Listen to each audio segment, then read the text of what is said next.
नमस्कार, मैं हूं निशा शर्मा और आप देख रहे हैं राष्ट्रीय जगत विजन न्यूज। छत्तीसगढ़ शराब घोटाला केस में सौम्या चौरसिया को बड़ी राहत मिली है।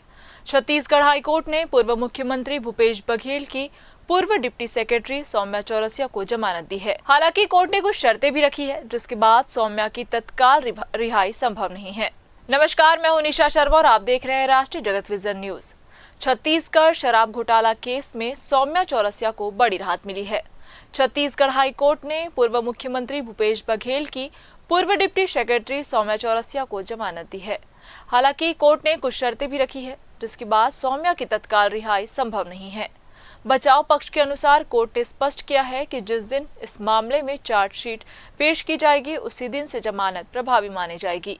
ऐसे में अनुमान लगाया जा रहा है कि करीब 45 दिनों बाद उनकी जेल से रिहाई संभव हो सकती है। इससे पहले जमानत याचिका खारिज होने के बाद सौम्या चौरसिया ने सुप्रीम कोर्ट का रुख किया था।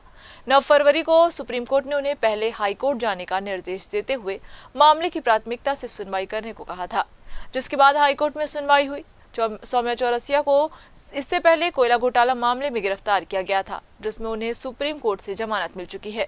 दिसंबर 2025 में ईडी और ईओडब्ल्यू ने आबकारी घोटाले के नए मामले में फिर से गिरफ्तार किया था। सुप्रीम कोर्ट में दायर याचिका में बचाव पक्ष ने दावा किया था कि जांच एजेंसियां अलग अलग एफआईआर दर्ज कर अब तक 6 बार उन्हें हिरासत में ले चुकी है।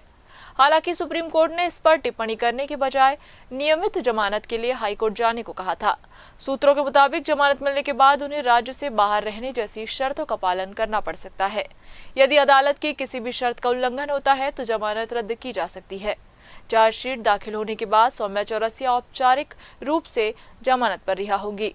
इसके बाद मामले में ट्रायल शुरू होगा, जहां जांच एजेंसियां अदालत में सबूत पेश करेंगी और सुनवाई आगे बढ़ेगी। फिलहाल इस खबर में बस इतना ही। देश प्रदेश की खबरों से अपडेट रहने के लिए हमारे चैनल को सब्सक्राइब करें और नई खबरों की नोटिफिकेशन के लिए बेल आइकन जरूर दबाएं। नमस्कार।